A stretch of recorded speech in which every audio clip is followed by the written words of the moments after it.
আরেকটা বর্ণনা আপনারা শুনছেন, সেটা হলো মালাকুল মাউত মুসা আলী সালামের কাছে আসার পর তিনি একটা থাপ্পড় দিছে। এটা শুনছেন কিনা? এটা সঠিক। এটা কি সঠিক? এটা বুখারীতে আছে, মালাকুল মাউত মুসা নবীর কাছে আসছে, মুসা নবী থাপ্পড় দিছে, এটা সঠিক।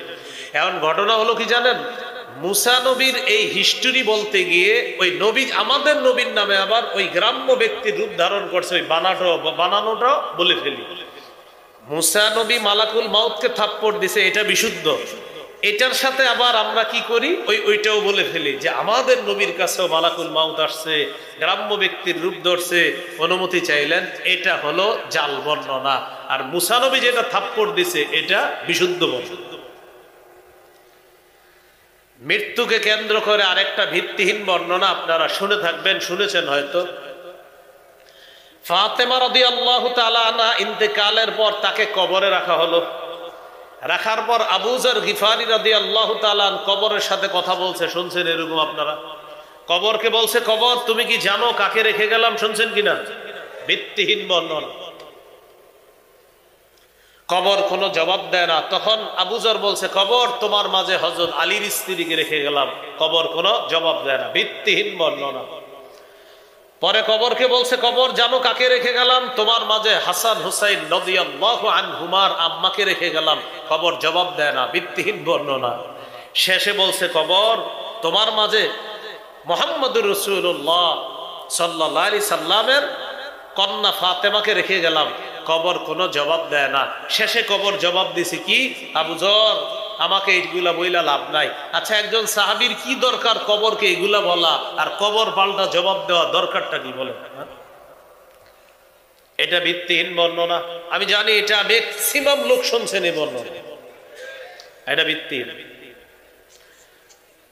তাহলে আমাদের নবীজি সাল্লাল্লাহু আলাইহি সাল্লামের কাছে দেখি আপনারা বলেন, মালাকুল মাউত গ্রাম্য ব্যক্তির রূপ ধারণ করে আসছে, বর্ণনাটি জাল। আমাদের নবীজি সাল্লাল্লাহু আলাইহি সাল্লাম ইন্তেকালের সময় পানিতে হাত দিছে, চেহারা মুছেছেন, আল্লাহুম্মা ফির রফিকিল আ'লা বলেছেন, মিসওয়াক করেছেন, এটা বিশুদ্ধ বর্ণনা। মালাকুল মাউতকে মুসা নবী থাপ্পড় দিয়েছেন, এটা বিশুদ্ধ বর্ণনা।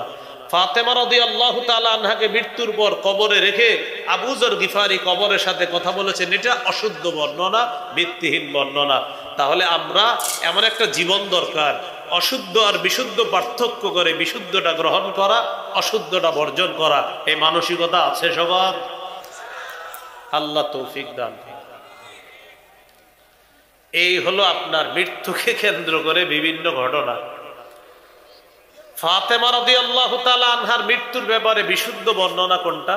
তিনি ইন্তেকাল করেছেন, তার স্বামী হযরত আলী জানাজা পড়িয়েছেন, তিনি দাফন করেছেন কবরে, এটা বুখারীতে আছে, এটা হলো বিশুদ্ধ বর্ণনা। তাহলে ওই আবু যর গিফারি রাদিয়াল্লাহু তাআলা আন কবরের সাথে কথোপকথন করা, এগুলা শুনে হয়তো আপনারা অনেকে কেঁদেছেন, প্রচুর কান্না করছেন। এই বর্ণনাগুলা টোটাল জাল বর্ণনা। আল্লাহ আমাদের সকলকে ভিত্তিহীন জাল বর্ণনা থেকে বাঁচার তৌফিক দান করেন। তাহলে মৃত্যু এক নাম্বার আলোচনা গেল, 2 নাম্বার মৃত্যুর যন্ত্রণা গেল, 3 নাম্বার আলোচনা কবর। মুসনাদে আহমদ হাদিসের কিতাবে, কিতাবের 18,557 নম্বর হাদিস। এই হাদিসের বর্ণনাকারী বারা ইবনে আযিব রাদিয়াল্লাহু তাআলা আন, তিনি বলেন, খরাজনা মা রাসূলিল্লাহি সাল্লাল্লাহু আলাইহি ওয়াসাল্লাম ফি জানাজাতি রাজুলিন মিনাল আনসার। রাসূলুল্লাহ সাল্লাল্লাহু আলাইহি ওয়াসাল্লামের সাথে এক আনসারী সাহাবীর জানাজা পড়ার জন্য আমরা বের হলাম। হাত্তা তাহাইনা ইলাল কবরি ওয়ালাম্মা ইউলহাদ, কবরের কাছে পৌঁছে গেলাম, যেই কবরের মধ্যে এখনো লাশ রাখা হয় নাই। নবীর সাথে এক আনসারী সাহাবীর জানাজায় বের হলাম, কবরের কাছে পৌঁছে গেলাম, কবরে এখনো লাশ রাখা হয় নাই। ফাজালাসা রাসূলুল্লাহ সাল্লাল্লাহু আলাইহি ওয়াসাল্লাম, নবীজি বসে গেলেন, নবীজি কবরের সামনে বসে গেলেন। ওয়াজালাসনা হাওলা, আমরাও কবরের সামনে বসে গেলাম। নবীজির হাতে একটা লাঠি, লাঠি দিয়ে নবীজি জমিনে আঁকাআঁকি করতেছে এইভাবে এইভাবে। নবীজি নিচের দিকে তাকায় আছে, আমরা সবাই নবীজির দিকে তাকিয়ে আছি। প্যান্ডেলের নিচে যে শ্রোতা ভাইয়েরা আছেন আপনারা বুঝতেছেন তো ওয়াজ?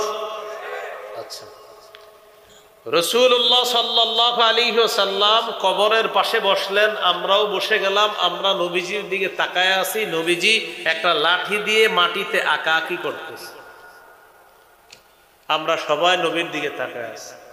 কাআন্না আলা রুউসিনা আত-তায়র, এমন ভাবে আমরা বসা যেন আমাদের মাথার উপর পাখি বসা, এমন ভাবে নবীজির সামনে বসা।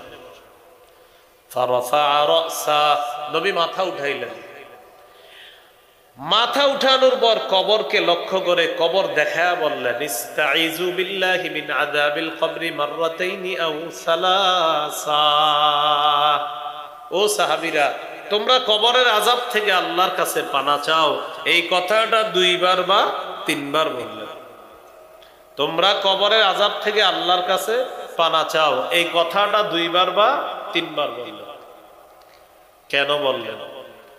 فإن العبد المؤمن إذا كان في انقطاع من الدنيا وإقبال من الآخرة,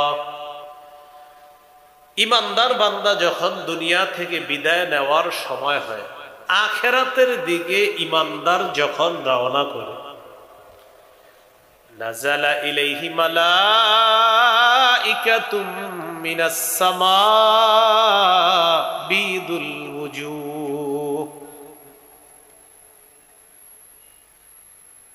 কি হলো হঠাৎ ভাইয়া?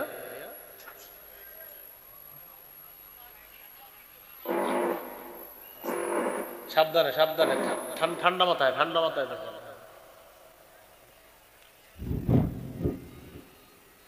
মালাইকাতুম মিনাস সামা বিদুল ওয়ুজুহ, ইমানদার বান্দার আত্মা স্বাগত জানানোর জন্য সূর্যের মতো সুন্দর চেহারা বিশিষ্ট অসংখ্য অগণিত ফেরেশতা জান্নাতের কাফনের কাপড় আর সুগন্ধি নিয়ে ইমানদার বান্দার আত্মার স্বাগত জানানোর জন্য দলে দলে ফেরেশতারা দুনিয়াতে আসে।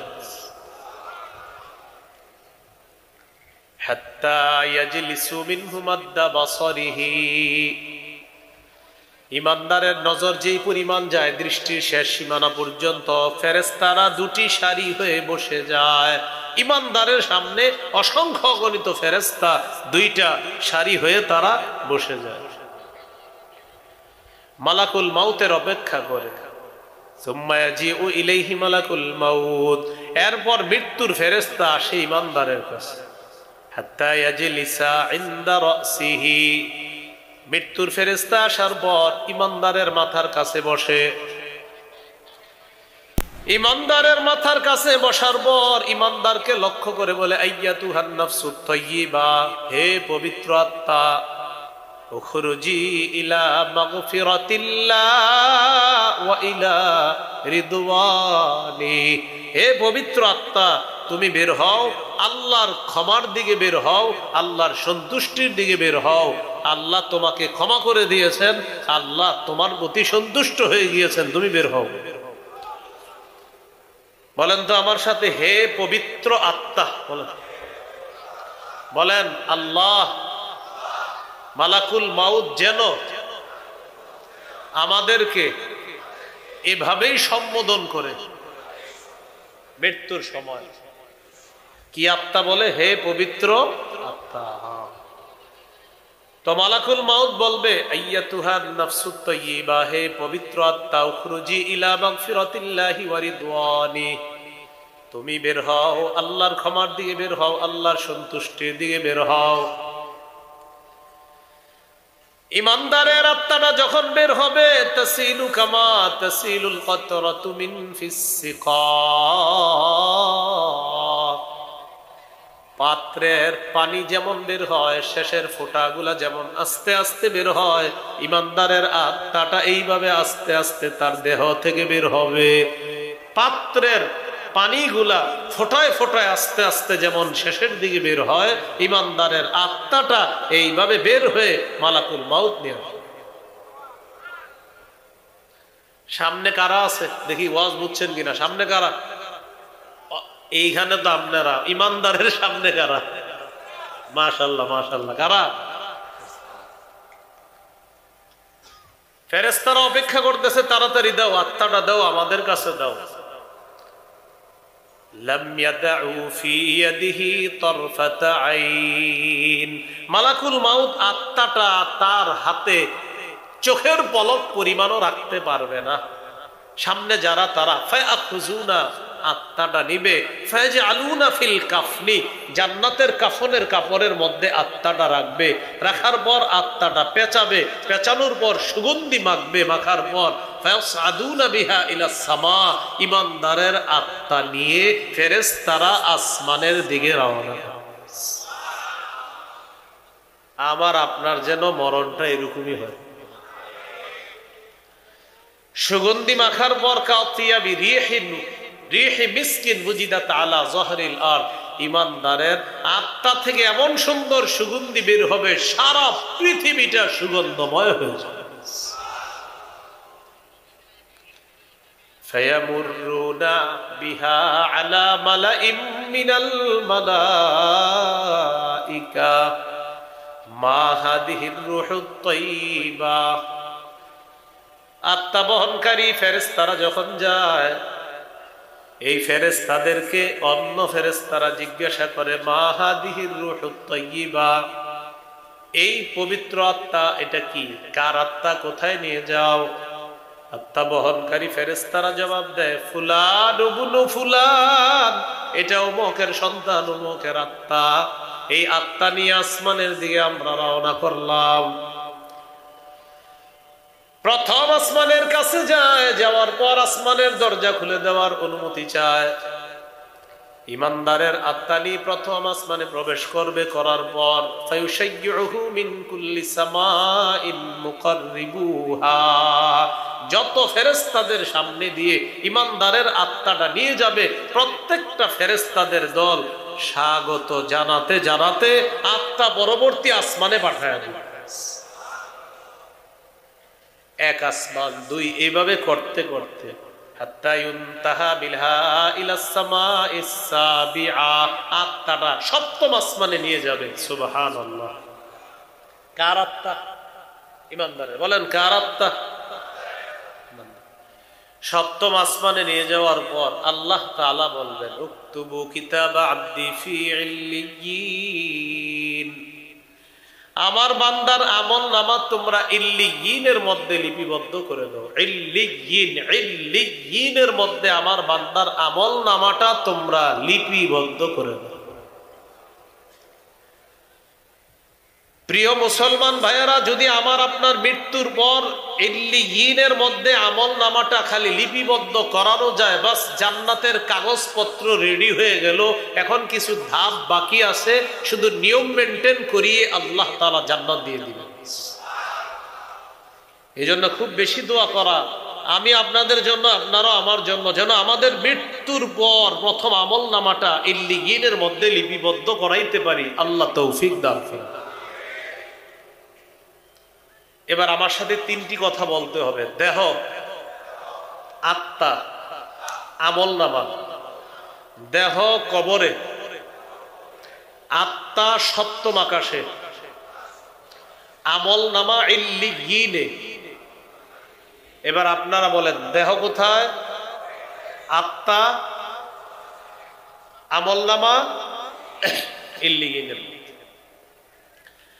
দেহটা আমরা কবরে রেখে আসলাম, রেখে আসার পর সপ্তম আসমানে হলো আপনার আত্মাটা।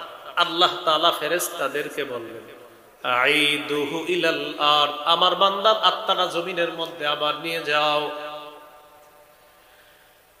কবরের মধ্যে তার দেহ আছে, দেহের মধ্যে তার আত্মাটা ফিরিয়ে দিয়ে দাও। তুআদু রূহুহু কামা কানা তুআদু রূহুহু ফি জাসাদিহি কামা কান।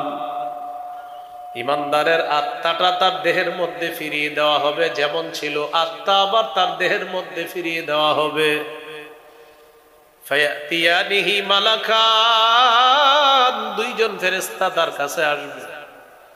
আসার পর ফায়ুজলিসানিহি, তাকে বসাবে। বসানোর পর ফায়াসআলানিহি, তাকে প্রশ্ন করবে।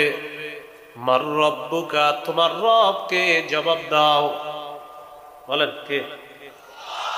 দিল থেকে। কে? দিল থেকে আরো জোরে। এক নাম্বার প্রশ্ন, তোমার রব কি? ইমানদার জবাব দিবে রব্বি আল্লাহ, আমার রব হলেন আল্লাহ। দুই নাম্বার প্রশ্ন, মা দীনুকা, তোমার ধর্ম কি? জবাব দিবে দীনিয়াল ইসলাম, আমার দিন হলো ইসলাম। দিন কি? বলেন। জমিনে আসমানে আল্লাহর দিন একটাই, ইসলাম। জমিনে আসমানে দিন কয়টা? নাম কি? ইসলাম। আকীদাতুত তাহাবীতে আছে দীনুল্লাহি ফিল আরদি ওয়াস সামাই ওয়াহিদুন, আসমানে জমিনে দিন একটাই, ইসলাম। সূরা আলী ইমরানের 19 নম্বর আয়াতে আছে ইন্নাদ দীনা ইনদাল্লাহিল ইসলাম, আল্লাহর কাছে একমাত্র দিন হলো ইসলাম। ইবনে তাইমিয়া রাহমাতুল্লাহি আলাইহি বলেন মাল্লাম ইকিররা বাতিনান ওয়া যাহিরান আল্লাহ লা ইয়াকবালু দীনান সিওয়াল ইসলাম ফালাইসা বিমুসলিমিন। কেউ যদি মুখে অথবা অন্তরে এই কথা স্বীকার না করে যে আল্লাহ তাআলা ইসলাম ছাড়া অন্য কিছু গ্রহণ করবে না, এটা যদি কেউ স্বীকার না করে, স্বীকার করতে হবে। কি স্বীকার করতে হবে? মুখেও বলতে হবে আল্লাহ শুধুমাত্র ইসলাম গ্রহণ করবে, আল্লাহ শুধুমাত্র ইসলামকে দিন হিসাবে গ্রহণ করবে, এটা স্বীকার করতে হবে মুখেও অন্তরেও। কেউ যদি মুখে স্বীকার করে অন্তরে অস্বীকার করে, সে মুসলমান না। ফালাইসা বিমুসলিমিন, সে মুসলমান না। শাইখুল ইসলাম ইবনে তাইমিয়ার ফতোয়া।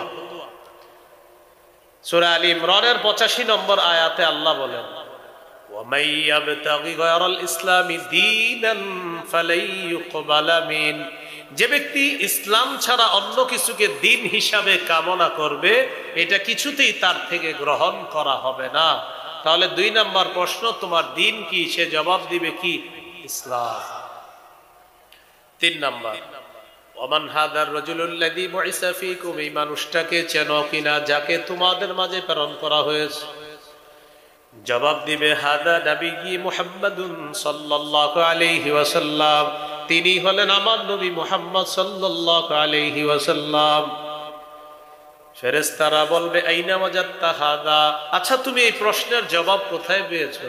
ওই ব্যক্তি জবাব দিবে ক্বারাআতু কিতাবাল্লাহ, আমি আল্লাহর কোরআন পড়েছিলাম, সেখান থেকে আলেমদের কাছ থেকে আমি জেনেছিলাম এই 3 প্রশ্নের জবাব। এই প্রশ্নের জবাব জেনে আমি কবরের মধ্যে আল্লাহ তাআলা ফেরেশতাদেরকে ডেকে বলবেন আন সাদাকা আব্দি, আমার বান্দা যা বলছে সত্য কথা, আমি আল্লাহ আমার বান্দাকে সত্যায়ন করে দিলাম, আমার বান্দার সব কথা সত্য কথা। এবার আল্লাহ বলবেন আফরিশুহু মিনাল জান্নাহ, আমার বান্দার কবরে জান্নাতের বিছানা বিছায়া দাও।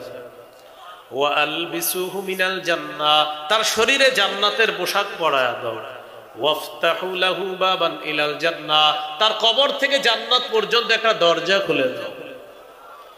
ফায়াতিহা মিন রিহিহা ওয়া তিবিহা, ওই দরজা দিয়ে জান্নাত থেকে অসংখ্য অগণিত নাজ নেয়ামত দেখা যাবে, আর জান্নাতের সুগন্ধি তার কবরে আসতে থাকবে, কবরটা জান্নাতের বাগান হয়ে যাবে। ফায়ুফসাহু লাহু ফি কবরিহি মাদ্দা বাসরিহি, তার কবরের মধ্যে নজর যেই পরিমাণ যাবে চারদিকে, এই পরিমাণ পর্যন্ত কবরটা চারদিকে প্রশস্ত করে দেওয়া হবে। কবরের জগৎটা তার দৃষ্টির শেষ সীমানা পর্যন্ত প্রশস্ত করে দেওয়া হবে। আর ওয়ায়াতানাওয়ারু লাহু, কবর আলোকিত হয়ে যাবে। কবর কি হবে? এই জন্য মোমবাতি টুমবাতি জ্বালানো দরকার নেই। হ্যাঁ, কি জ্বালানো দরকার নাই, কারণ ইমানের পাওয়ার থাকলে এমনি আলোকিত হবে, আলাদা মোমবাতি জ্বালানো দরকার নেই। এই হলো ইমানদার বান্দার অবস্থা। وإن العبد الفاجر إذا كان في انقطاع من الدنيا وإقبال من الآخرة পাপাচার বান্দা যখন দুনিয়া থেকে বিদায় নেওয়ার সময় হয় নাযালা ইলাইহি মালাইকাতুম মিনাস সামা সুদুল ওয়ুজুহ কালো চেহারা বিশিষ্ট একদল ফেরেশতা পাপাচারের সামনে আসে মাআহুমুল মাসুক সালার বস্তা থাকবে সালার চট থাকবে সাথে সুম্মা ইয়াজিউ ইলাইহি মালাকুল মাউত তারপর মৃত্যুর ফেরেশতা আসবে আসার পর তার মাথার কাছে বসবে দেখলেই বড় ভয়ঙ্কর মৃত্যুর ফেরেশতাকে ভয়ঙ্কর ভাবে দেখবে মালাকুল মাউত তাকে ডেকে বলবে আইয়াতুহান নাফসুল খাবিসা হে খারাপ আত্মা উখরুজি ইলা সাকাতিল্লাহ তুই বের হ আল্লাহ তোর উপর রাগান্বিত তোর উপর গোসা বের হ পাপাচার বান্দাকে তার আত্মাটা বের করে আনা হবে ওই বস্তা সালার চটের মধ্যে নিয়ে এটা পেঁচাবে এত দুর্গন্ধ বের হবে উজিদাত আলা জহরিল আর পুরা দুনিয়া দুর্গন্ধযুক্ত হয়ে যাবে ফেরেশতারা এই গন্ধ পাবে আত্মা নিয়ে রওনা করে আসমানের দিকে অন্য ফেরেশতারা বলে মাহাদিহি রূহুল খাবিসা এই খারাপ আত্মা কার ফেরেশতারা জবাব দেয় ফুলান ইবনে ফুলান অমুকের সন্তান অমুকের আত্মা প্রথম আসমানের কাছে যাওয়ার পর বলেন তো ইমানদারের আত্মা কত নম্বর আসমানে গিয়েছিল পাপাচারের আত্মা প্রথম আসমানের কাছে যাওয়ার পর আল্লাহ তাআলা বলবে এটাকে উপরে আনা দরকার নাই এটারে আসমানে উঠানোই দরকার নাই উকতুবু কিতাবা আবদি ফি সিজ্জিন তার আমলনামা সিজ্জিনের মধ্যে লিপিবদ্ধ করো কিসের মধ্যে সিজ্জিনের মধ্যে লিপিবদ্ধ করো দেহটা আমরা কবরে রেখে আসছি আল্লাহ বলবেন আত্মাটা তার কবরে তার দেহের মধ্যে দিয়ে দাও আত্মা তার কবরে দেহের মধ্যে দেওয়ার পর দুইজন ফেরেশতা আসবে তাকে বসাবে দেখেই সে ভয় পেয়ে যাবে ফেরেশতারা প্রশ্ন করবে মান রব্বুকা তোমার রব কে জবাব দিবে হা হা লা আদরি আমার জানা নাই ওমা দিনুকা তোমার ধর্ম কি জবাব দিবে হা হা লা আদরি আমার জানা নাই তাকে চিনো কিনা যাকে তোমাদের মাঝে প্রেরণ করা হয়েছে জবাব দিবে হা হা লা আদরি আমার জানা নাই নাউজুবিল্লাহ বলেন আল্লাহ তাআলা বলবেন আন কাযাবা আবদি আমার বান্দা মিথ্যা কথা বলছে আল্লাহ বলবে ও মিথ্যাবাদী আফরিশুহু মিনান নার তার কবরে আগুনের বিছানা বিছায়া দাও ওয়ালবিসুহু মিনান নার শরীরের মধ্যে আগুনের পোশাক পরায়া দাও উফতাহু লাহু বাবান ইলান নার কবর থেকে জাহান্নাম পর্যন্ত একটা দরজা খুলে দাও ফায়াতিহা মিন সামুমিহা ওয়া হামুমিহা জাহান্নাম থেকে কবরের উত্তপ্ত গরম ওই জাহান্নামের গরম তার কবরের মধ্যে আসতে থাকবে গরমে তার কবরের বিছানাটা গরম হয়ে যাবে দেয়ালগুলা গরম হয়ে যাবে ছাদটা গরম হয়ে যাবে আল্লাহ বলেন লাহুম মিন জাহান্নামা মিহাদু ওয়া মিন ফাওকিহিম গাওয়াশ বিছানাটা হবে আগুনের বিছানা জাহান্নামের বিছানা কবরের ছাদটা হবে জাহান্নামের পাশে দাঁড়ায়া দেখবে এক ব্যক্তি একটা ডান্ডা নিয়ে দাঁড়ায় আছে ইয়াদরিবু দরবাতান একটা আঘাত করবে ইয়াসিহু সাইহাতান এত জোরে একটা চিৎকার করবে এই চিৎকারের কারণে দুনিয়ার জিন ইনসান ছাড়া সবাই তার চিৎকারের আওয়াজ শুনতে পাবে পাপাচার বান্দাকে একটা আঘাত করবে পাপাচার বান্দা এত জোরে একটা চিৎকার করবে তার চিৎকারের আওয়াজ জিন ইনসান ছাড়া সবাই শুনতে পাবে নবীজি বললেন তোমরা এই কবরের আযাব থেকে বানা চাও কবরের আযাব থেকে বানা চাও প্রিয় মুসলমান একদিন নবী কবরের পাশে বসা কবরের পাশে বসে বসে কান্না করতেছে সাহাবী উপাস দিয়ে গিয়ে দেখে নবী কি করে বাকা হাত্তা বাল্লাত সারা মিন দুমুইহি কান্না করতে করতে সামনের মাটিগুলা ভিজিয়ে ফেলছে সাহাবীদেরকে লক্ষ্য করে বললেন ইয়া ইখওয়ানি ও ভাই সব লিমিসলি হাযা ফাআইদু নবী বললেন ও প্রিয় ভাই সব এই অবস্থার জন্য তোমরাও প্রস্তুত হও আজকে তোমাদের যে ভাইকে কবরে রাখবা তোমাকেও এইভাবে রাখা হবে তুমিও প্রস্তুত হও নবী বলে দিলেন এলো আজকে 3 নাম্বার আলোচনা, মনে আসেনি? মৃত্যু, মৃত্যুর যন্ত্রণা, কবর। 4 নাম্বার হাসর, কিয়ামতের ময়দান আল্লাহ কায়েম করবেন, সুনির্ধারিত কিয়ামতের ময়দান। সূরা নাবা 17 নম্বর আয়াতে আছে, ইন্না ইয়াউমাল ফাসলি কানা মিকাতা। কিয়ামতের ময়দানটা সুনির্ধারিত, বিচার দিবস সুনির্ধারিত। সূরা হুদের 104 নম্বর আয়াতে আছে, ওমা নুআখিরুহু ইল্লা লিআজালিম মা'দুদ। আমি কিয়ামতের দিবসটাকে মুলতবি করে রেখে দিলাম, কিয়ামত আল্লাহ সময় মতো ঘটিয়ে দিবেন।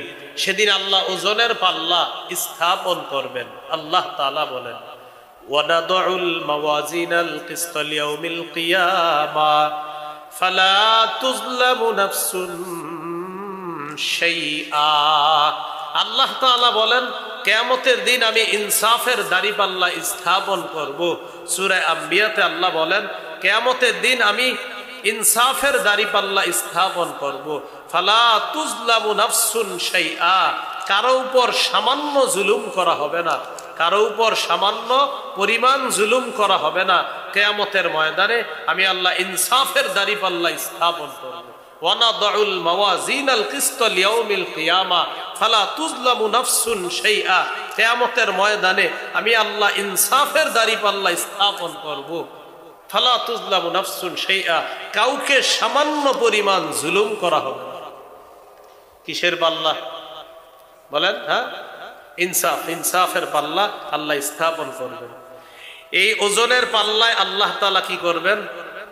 ওজনের পাল্লায় আল্লাহ তাআলা মানুষের আমল ওজন করবেন, অথবা আমল নামা আল্লাহ ওজন করবেন। করার পর কারো আমল দিবেন, আমল নামা দিবেন ডান হাতে, কারো বাম হাতে। ডান হাতে যাদের আমল নামা দেওয়া হবে তারা সৌভাগ্যবান, বাম হাতে যাদের আমল নামা দেওয়া হবে তারা হতভাগা। আল্লাহ তাআলা বলেন, ফামিনহুম শাকিয়্যু ওয়া সাঈদ, তাদের একদল হবে হতভাগা আর একদল হবে সৌভাগ্যবান। ফাআম্মাল্লাযীনা শাকু ফাফিন্নার, যারা হতভাগা তারা জাহান্নামে থাকবে। বলি নাউযুবিল্লাহ। বলেন, হতভাগারা কোথায় থাকবে? জাহান্নামে। এই হলো কিয়ামতের ময়দানের হালাত। সর্বশেষ আলোচনা 5 নাম্বার, জাহান্নামে থাকবে কারা? বলেন, হতভাগারা কারা?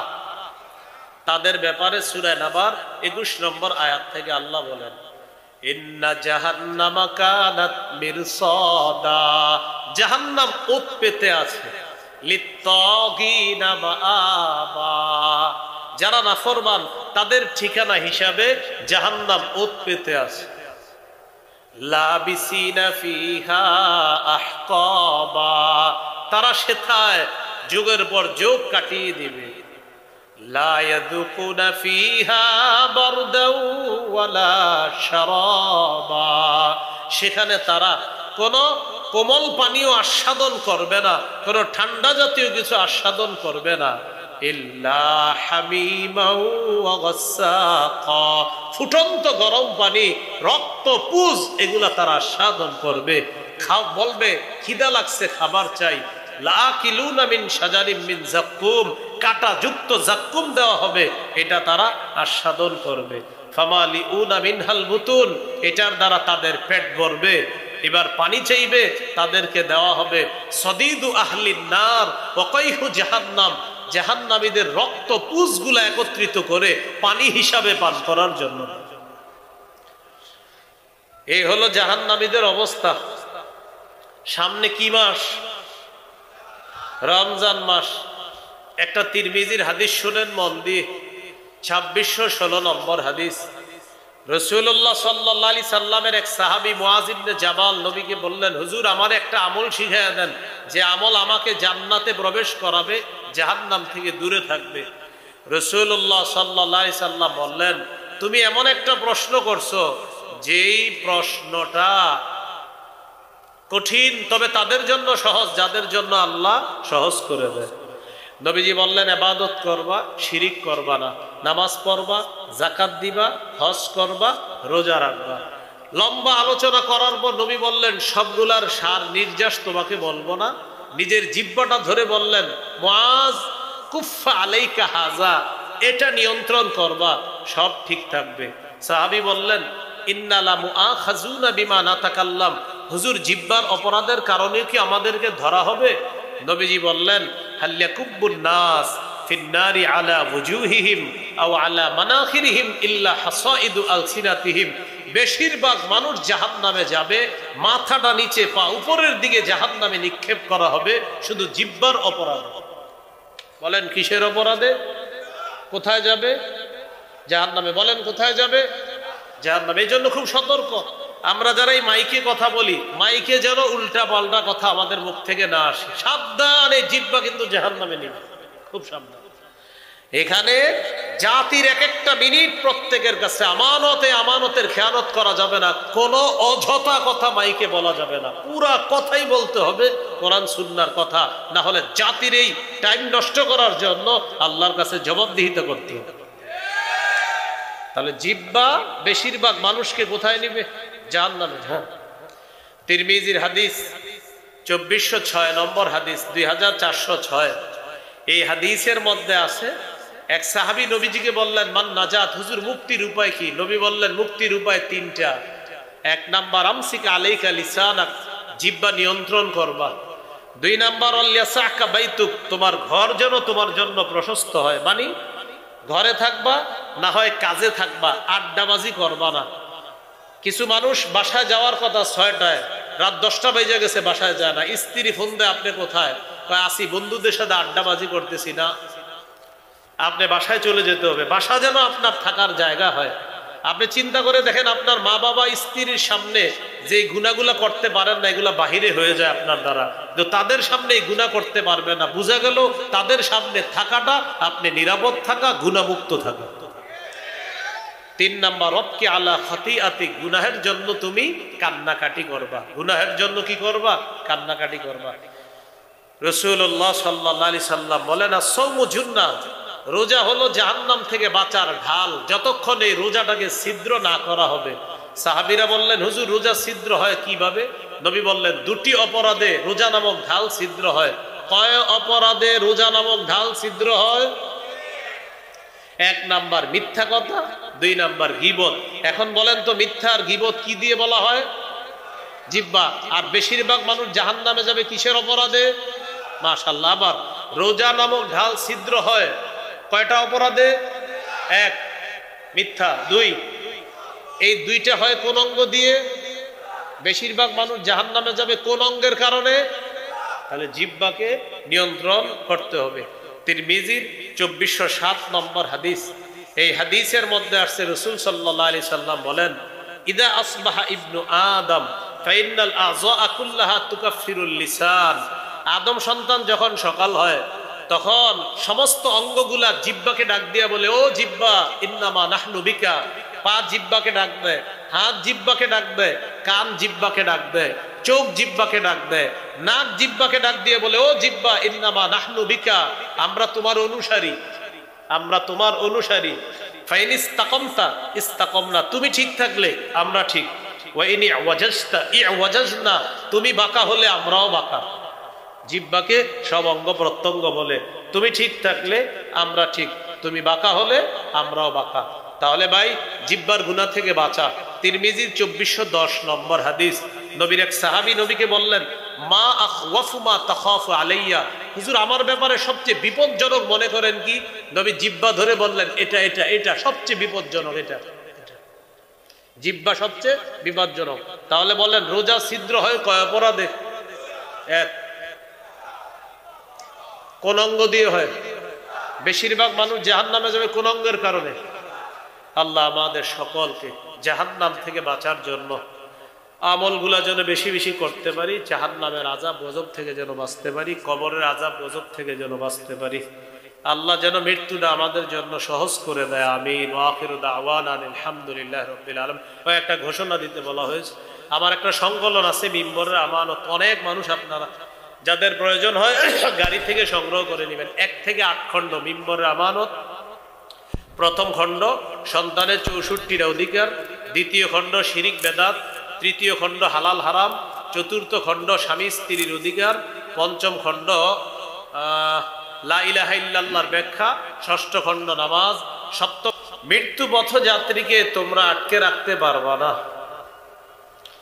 যখন প্রাণ উষ্ঠাগত হবে তখন মৃত্যু পথযাত্রীকে তোমরা আটকে রাখতে পারবা না। চেয়ে চেয়ে তোমরা দেখবা মৃত্যু পথযাত্রীকে, তোমাদের চেয়ে আমি তার অধিক নিকটবর্তী, কিন্তু তোমরা তা দেখো না। মৃত্যু পথযাত্রীর অধিক নিকটে আমি আল্লাহ, তোমরা তা দেখো না। সূরা কিয়ামত 26 থেকে 30 নম্বর আয়াতে আল্লাহ বলেন, কাল্লা ইযা বালাগাতিত তারাকিয়া ওয়া কিলা মান রাক। মৃত্যু পথযাত্রীকে তোমরা কিছুতেই আটকে রাখতে পারবা না। যখন প্রাণ উষ্ঠাগত হবে, ওয়া কিলা মান রাক, আশেপাশে থেকে বলা হবে ঝাড়ফুঁককারী কোথায়, ডাক্তার কবিরাজ কোথায়, ডাকা হবে এমন। মৃত্যু পথযাত্রীর তাকে বাঁচানোর জন্য মানুষ ডাক্তার খুঁজবে, কবিরাজ খুঁজবে। আল্লাহ বলেন, ওয়াযান্না আন্নাহুল ফিরাক। মৃত্যু পথযাত্রী বিশ্বাস করবে সে দুনিয়া থেকে বিদায় নিচ্ছে, এই জগৎ থেকে সে বিচ্ছিন্ন হয়ে যাচ্ছে, এটা তার বিশ্বাস হবে। ওয়ালতাফাতিস সাকু বিসাক, পায়ের নলা একটা আরেকটার সাথে মিলে যাবে।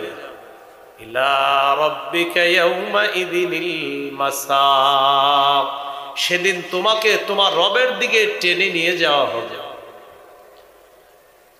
তাহলে ইমানদারের কাছেও মৃত্যুর যন্ত্রণা আসবে, মৃত্যু পথযাত্রীকে বাঁচানো সম্ভব না।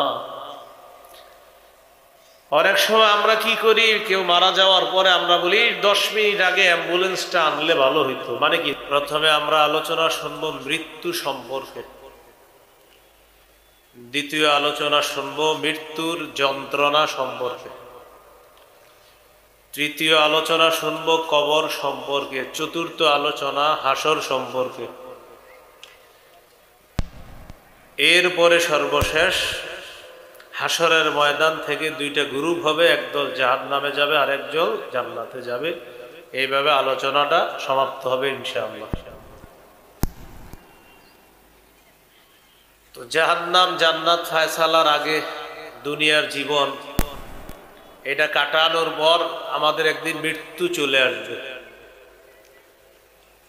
দুনিয়াতে আমরা কেন আসলাম যদি মৃত্যু বরণ করতেই হয়?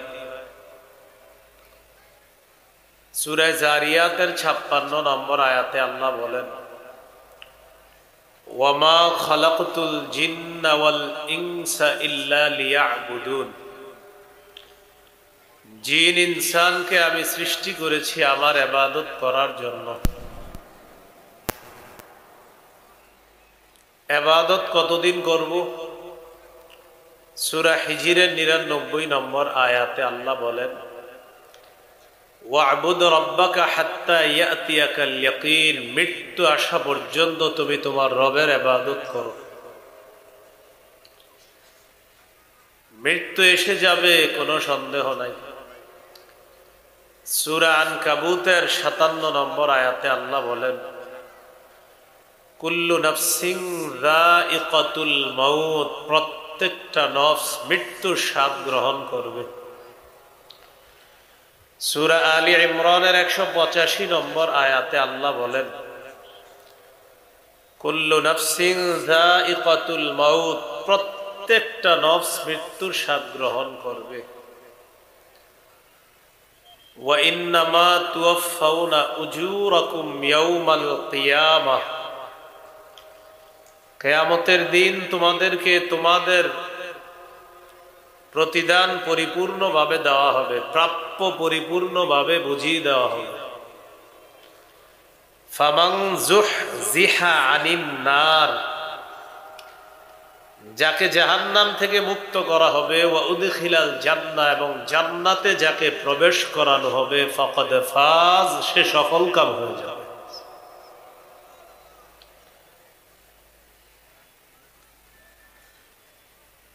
সূরা আহজাবের 16 নম্বর আয়াতে আল্লাহ বলেন,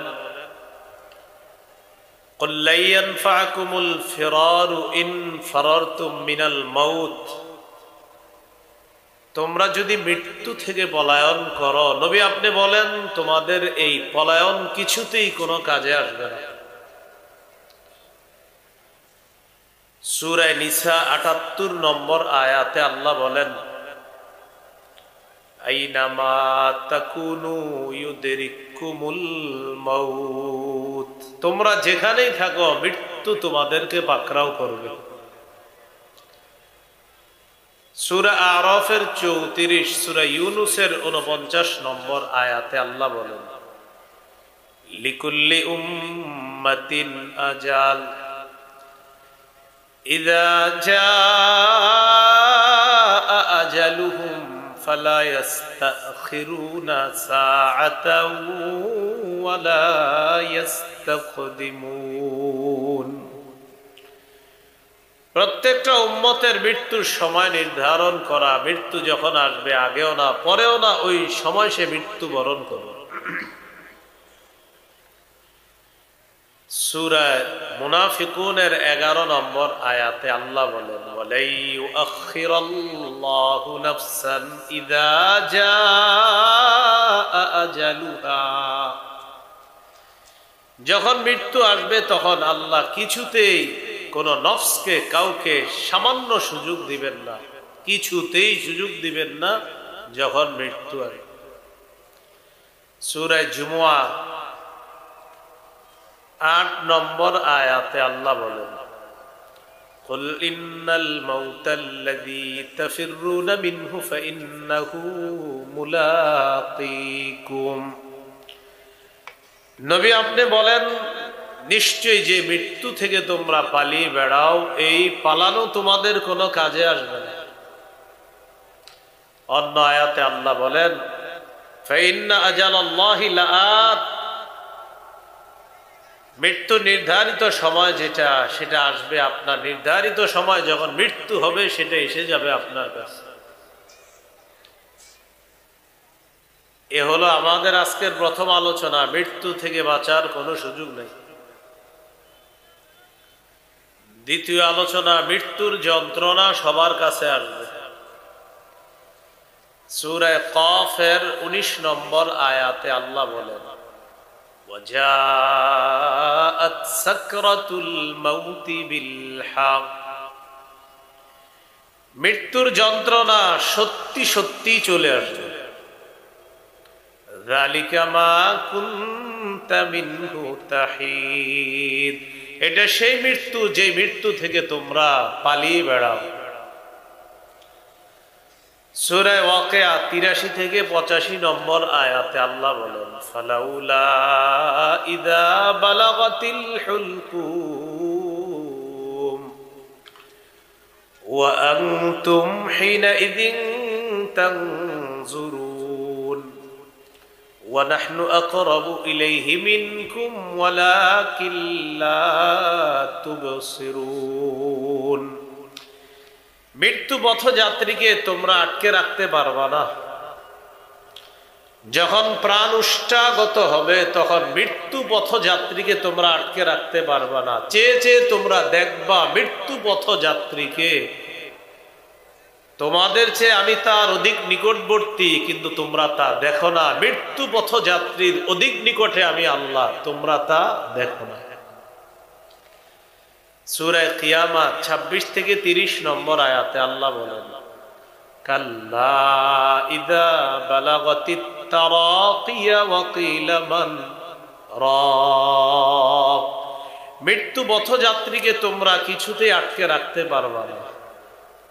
যখন প্রাণ উষ্ঠাগত হবে, ওয়া কিলা মান রাক, আশেপাশে থেকে বলা হবে ঝাড়ফুঁককারী কোথায়, ডাক্তার কবিরাজ কোথায়, ডাকা হবে এমন। মৃত্যু পথযাত্রীর, তাকে বাঁচানোর জন্য মানুষ ডাক্তার খুঁজবে, কবিরাজ খুঁজবে। আল্লাহ বলেন, ওয়াযান্না আন্নাহুল ফিরাক, মৃত্যু পথযাত্রী বিশ্বাস করবে সে দুনিয়া থেকে বিদায় নিচ্ছে, এই জগৎ থেকে সে বিচ্ছিন্ন হয়ে যাচ্ছে, এটা তার বিশ্বাস হবে।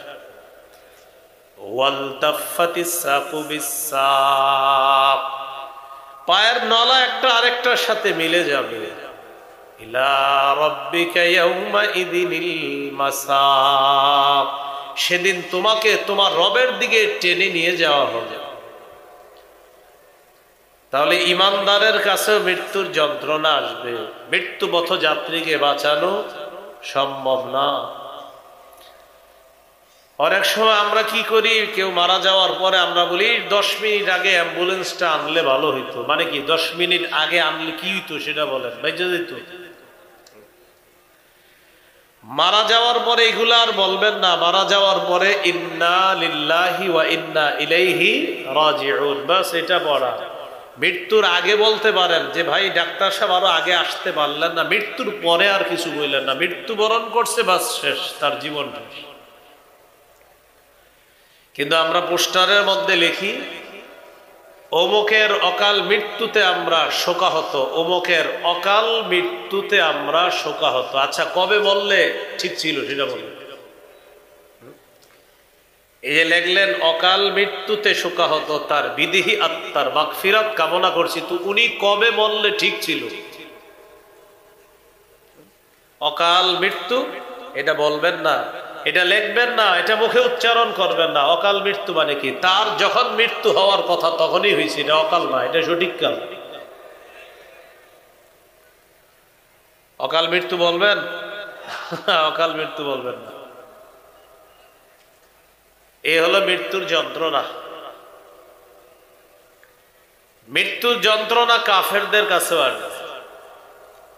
সূরা আনআমের 93 নম্বর আয়াতে আল্লাহ বলেন, ওয়ালাউ তারা ইযিয যালিমুনা ফি গামারাতিল মাউত।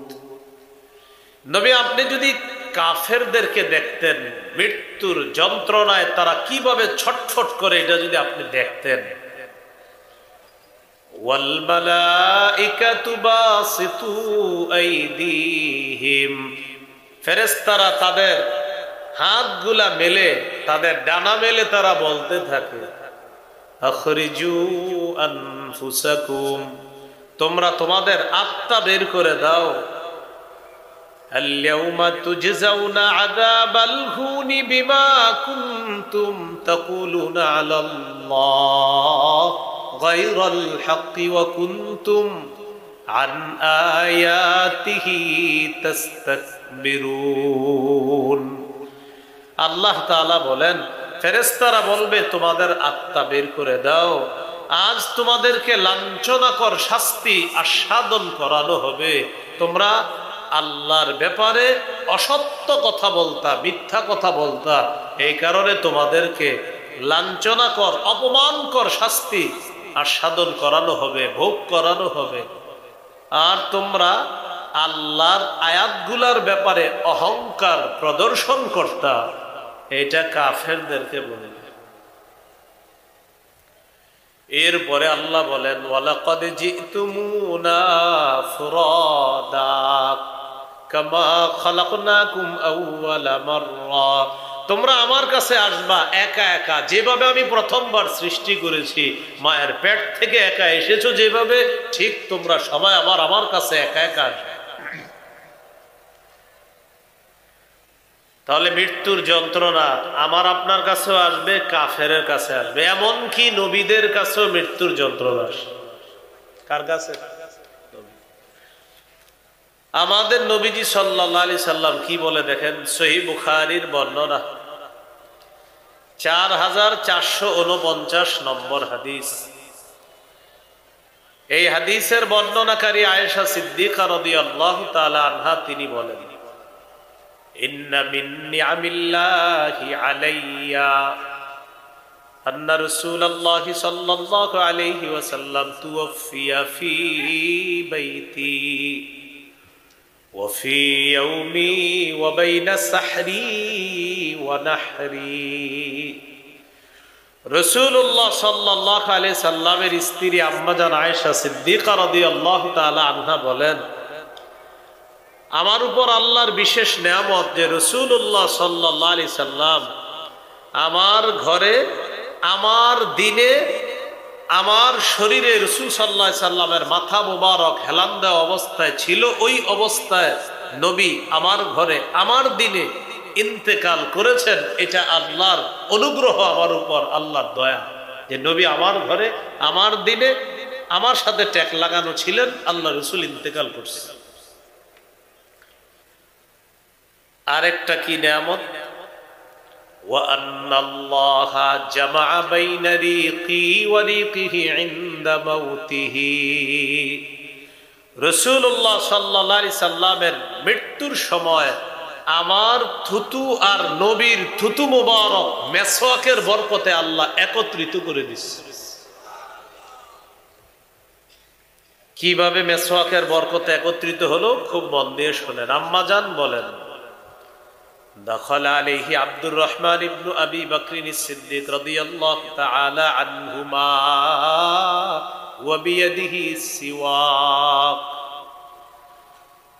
আম্মা জান বলেন, আমার ভাই আব্দুর রহমান মেসওয়াক হাতে নিয়ে ঘরে প্রবেশ করলেন। আম্মা জানের ভাই মেসওয়াক হাতে নিয়ে ঘরে প্রবেশ করছে। ওয়ানা মুসনিদাতুন রাসূলুল্লাহ সাল্লাল্লাহু আলাইহি ওয়াসাল্লাম, এমন অবস্থায় যে আমি আল্লাহ রাসূলকে হেলান দেওয়া অবস্থায় আমার সাথে রেখে দিলাম। আমার ভাই ঘরে ঢুকছে, ভাইয়ের হাতে একটা কি বলেন তো, মেসওয়াক। রাসূলুল্লাহ সাল্লাল্লাহু আলাইহি ওয়াসাল্লাম খালি মেসওয়াকটার দিকে তাকায় বারবার। আমি নবীজিকে বললাম, আখুযুহু লাকা, আমি কি মেসওয়াকটা আপনাকে এনে দিব?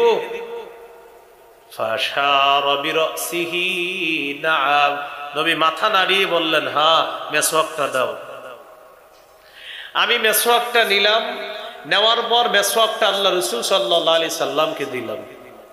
ফাশতাদ্দা আলাইহি, নবীজির মেসওয়াক করতে কষ্ট হলো। কেন?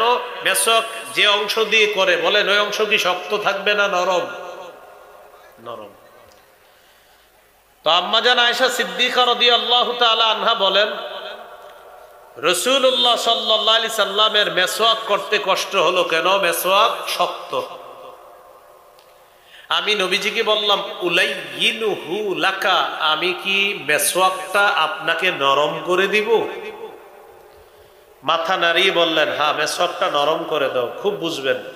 আম্মা জান বলেন, আমি মেসওয়াকটা নিলাম, লাইয়ানতুহু, মেসওয়াকটা নরম করে দিলাম। তাহলে বুঝেন মেসওয়াক নরম করছি কি দিয়ে? দাঁত দিয়ে। মেসওয়াক নরম করার সময় আম্মা জান আয়েশা সিদ্দিকা রাদিয়াল্লাহু তাআলা আনহার থুতু মেসওয়াকের মধ্যে লাগছে। এবার নবী কি দিলেন? নবী মেসওয়াক করলেন। এবার নবীর থুতু মুবারক মেসওয়াকে লেগেছে। আম্মা জান বলেন, মেসওয়াকের বরকতে আমার থুতু আর নবীর থুতু ইন্তেকালের আগে আল্লাহ এক করে দিয়েছে। এই জন্য মেসওয়াক করবেন সবাই, বলেন ইনশাআল্লাহ। আল্লাহ তৌফিক দান করেন। এরপর রাসূল সাল্লাল্লাহু আলাইহি সাল্লাম কি করলেন? পাশে একটা পানির পাত্র আছে, ওই পাত্রের মধ্যে রাসূল সাল্লাল্লাহু আলাইহি সাল্লাম হাত প্রবেশ করাইলেন। ইয়ামসাহু বিহিমা ওয়াজহা, নবীজি তার চেহারা মুবারক এইভাবে মুছতে লাগলেন আর বলতে লাগলেন, ইন্নালিল মাউতি সাকারাত, আয়েশা মৃত্যুর খুব যন্ত্রণা। নবীজি কি বললেন? মৃত্যুর খুব যন্ত্রণা। নবীজি বলতেছেন, আয়েশা ইন্নালিল মাউতি সাকারাত, মৃত্যুর খুব যন্ত্রণা। নাসাবা ইয়াদা, হাত উপরে উঠাইলেন, লা ইলাহা ইল্লাল্লাহ। রাসূলুল্লাহ সাল্লাল্লাহু আলাইহি সাল্লাম লা ইলাহা ইল্লাল্লাহ পড়লেন। হাত উপরে উঠায় বললেন, আল্লাহুম্মা ফির রাফিকিল আ'লা। এটা বললেন, শ্রেষ্ঠ বন্ধু, সর্বশ্রেষ্ঠ বন্ধুর সান্নিধ্যে আমি চলে যেতে চাই। এটা এইভাবে হাত উঠিয়ে বললেন। ফামালাত ইয়াদুহু, আস্তে হাতটা জমিনে পড়ে গেল। আম্মা জান বুঝতে পারলেন আল্লাহ রাসূল দুনিয়া থেকে বিদায় নিচ্ছে। আপনাদেরকে আমার এই জায়গায় যেটা শোনানোর উদ্দেশ্য সেটা হলো, নবীও কি বললেন? মৃত্যুর কি আছে ভাই? যন্ত্রণা। ইন্নালিল মাউতি সাকারাত, মৃত্যুর যন্ত্রণা। নবীজি সাল্লাল্লাহু আলাইহি সাল্লামের মৃত্যুর ব্যাপারে যেটা বললাম এটা হলো বিশুদ্ধ বর্ণনা, সহিহ বুখারী। কি বর্ণনা ভাই? বিশুদ্ধ। রাসূল সাল্লাল্লাহু আলাইহি সাল্লামের মৃত্যুর ব্যাপারে যে কথাটা বললাম এটা হলো নবীজির ব্যাপারে বিশুদ্ধ বর্ণনা। নবীর মৃত্যুর ব্যাপারে আমাদের সমাজে অসতর্কতার কারণে কিছু অশুদ্ধ বর্ণনা, অসতর্কতামূলক এরকম মাইকে হয়তো বের হয়ে গিয়েছে, আর শ্রোতারাও এটা অসাবধানতা বশত এটা গ্রহণ করে নিয়েছে। বাকি এটা আমি কাউকে দোষারোপ করি না। হয়তো কোনো বইয়ের মধ্যে এরকম ঘটনাটা লেখা ছিল, ওই লেখাটা পড়ার পর হয়তো কোনো আলোচক মাইকের সামনে বসে এটা বলে ফেলেছে, আর আপনারাও এটা গ্রহণ করেছেন, কিন্তু টোটাল বিষয়টা অশুদ্ধ। এরকম একটা অশুদ্ধ বর্ণনা আপনারা মুখস্থ আছে আমি জানি, একটু বলি, বলার পর আপনাদের মনে আসবে হা হা হুজুর এটা শুনছি তো। যেমন নবীজির ইন্তেকালের সময় মালাকুল মাউত আইসা নবীর কাছে অনুমতি চেয়েছে, এরকম কথা শুনছেন না? আচ্ছা, মালাকুল মাউত নবীজির কাছে এসে অনুমতি চেয়েছে, একজন গ্রাম্য ব্যক্তির রূপ ধারণ করে আসছে, আর এটা খুব সুন্দরভাবে আপনার বলা হয়, মাইকেও বলা হয়েছে। লম্বা হিস্টোরি, কিন্তু আমি পুরোটা বলতেও পারবো না। টোটাল বর্ণনাটা জাল বর্ণনা, যে এক গ্রাম্য ব্যক্তির রূপ ধারণ করে মালাকুল মাউত আসছে আর নবীর কাছে অনুমতি চেয়েছে, এই বর্ণনা পুরাটা কি জাল। জাল আমি বললাম তো, অসাবধানতা বশত এখান থেকেও বের হয়েছে, আর অসতর্কতার কারণে আমরাও গ্রহণ করে ফেলেছি। আব্দুল মুনিম ইবনে ইদ্রিস নামে এক ব্যক্তি এই জাল বর্ণনাটা দুনিয়াতে ছড়িয়ে দিয়েছে। নবীর ইন্তেকালের সময় মালাকুল মাউত গ্রাম্য ব্যক্তির রূপ ধারণ করে এসে নবীর কাছে অনুমতি চেয়েছে, এই জাল বর্ণনাটি আব্দুল মুনঈম ইবনে ইদ্রিস নামে এক ব্যক্তি দুনিয়াতে জাল হিসাবে এটা ছড়ায়া দিছে। আর এই জালটা পরবর্তীতে হয়তো কোনো চটি বাংলা বইয়ের মধ্যে চলে এসেছে, আর এই ঘটনা হয়তো আমরা অনেকে পড়ে ফেলেছি, পড়ার পর এটা মাইকেও বলে ফেলেছি, শ্রোতারাও গ্রহণ করে ফেলেছি, যেটা পুরা টোটালটাই ছিল জাল বর্ণনা। তাহলে এই বর্ণনা এটা জাল। আর আমি যেটা শোনাইলাম বুখারীর বর্ণনা, এটা বিশুদ্ধ বর্ণনা। আর একটা বর্ণনা আপনারা শুনছেন, সেটা হলো মালাকুল মাউত মুসা আলাইহিস সালামের কাছে আসার পর তিনি একটা থাপ্পড় দিয়েছে, এটা শুনছেন কিনা? এটা সঠিক। এটা কি সঠিক? এটা বুখারীতে আছে, মালাকুল মাউত মুসা নবীর কাছে আসছে, মুসা নবী থাপ্পড় দিয়েছে, এটা সঠিক। এখন ঘটনা হলো কি জানেন, মুসা নবীর এই হিস্টোরি বলতে গিয়ে ওই নবী, আমাদের নবীর নামে আবার ওই গ্রাম্য ব্যক্তির রূপ ধারণ করছে, ওই বানানোটা বলে ফেলি। মুসা নবী মালাকুল মাউতকে থাপ্পড় দিছে, এটা বিশুদ্ধ। এটার সাথে আবার আমরা কি করি, ওইটাও বলে ফেলি যে আমাদের নবীর কাছেও মালাকুল মাউত আসছে, গ্রাম্য ব্যক্তির রূপ ধরছে, অনুমতি চাইলেন, এটা হলো জাল বর্ণনা। আর মুসা নবী যেটা থাপ্পড় দিছে এটা বিশুদ্ধ বর্ণনা। মৃত্যুকে কেন্দ্র করে আরেকটা ভিত্তিহীন বর্ণনা আপনারা শুনে থাকবেন, শুনেছেন হয়তো। ফাতেমা রাদিয়াল্লাহু তাআলা আনহা ইন্তেকালের পর তাকে কবরে রাখা হলো। রাখার পর আবু যর গিফারি রাদিয়াল্লাহু তাআলা কবরের সাথে কথা বলছে, শুনছেন এরকম আপনারা? কবরকে বলছে, কবর তুমি কি জানো কাকে রেখে গেলাম? শুনছেন কিনা? ভিত্তিহীন বর্ণনা। কবর কোনো জবাব দেয় না। তখন আবু যর বলছে, কবর তোমার মাঝে হযরত আলীর স্ত্রীকে রেখে গেলাম। কবর কোনো জবাব দেয় না, ভিত্তিহীন বর্ণনা। পরে কবরকে বলছে, কবর জানো কাকে রেখে গেলাম? তোমার মাঝে হাসান হুসাইন রাদিয়াল্লাহু আনহুমার আম্মাকে রেখে গেলাম। কবর জবাব দেয় না, ভিত্তিহীন বর্ণনা। শেষে বলছে, কবর তোমার মাঝে মুহাম্মদুর রাসূলুল্লাহ সাল্লাল্লাহু আলাইহি সাল্লামের কন্যা ফাতেমাকে রেখে গেলাম। কবর কোনো জবাব দেয় না। শেষে কবর জবাব দিছে কি, আবু যর আমাকে এইগুলা বইলা লাভ নাই। আচ্ছা, একজন সাহাবীর কি দরকার কবরকে এগুলা বলা, আর কবর পাল্টা জবাব দেওয়া দরকারটা কি বলে? এটা ভিত্তিহীন বর্ণনা। আমি জানি এটা ম্যাক্সিমাম লোক শুনছেন এই বর্ণনা, এটা ভিত্তিহীন। তাহলে আমাদের নবীজি সাল্লাল্লাহু আলাইহি সাল্লামের কাছে দেখি আপনারা বলেন মালাকুল মাউত গ্রাম্য ব্যক্তির রূপ ধারণ করে আসছে, বর্ণনাটি জাল। আমাদের নবীজি সাল্লাল্লাহু আলাইহি সাল্লাম ইন্তেকালের সময় পানিতে হাত দিছে, চেহারা মুছেছেন, আল্লাহুম্মা ফির রফিকিল আ'লা বলেছেন, মিসওয়াক করেছেন, এটা বিশুদ্ধ বর্ণনা। মালাকুল মাউতকে মুসা নবী থাপ্পড় দিয়েছেন, এটা বিশুদ্ধ বর্ণনা। ফাতেমা রাদিয়াল্লাহু তাআলা আনহাকে মৃত্যুর পর কবরে রেখে আবু যর গিফারি কবরের সাথে কথা বলেছেন, এটা অশুদ্ধ বর্ণনা, ভিত্তিহীন বর্ণনা। তাহলে আমরা এমন একটা জীবন দরকার, অশুদ্ধ আর বিশুদ্ধ পার্থক্য করে বিশুদ্ধটা গ্রহণ করা, অশুদ্ধটা বর্জন করা। এই মানসিকতা আছে সবার? আল্লাহ তৌফিক দান। এই হলো আপনার মৃত্যুকে কেন্দ্র করে বিভিন্ন ঘটনা।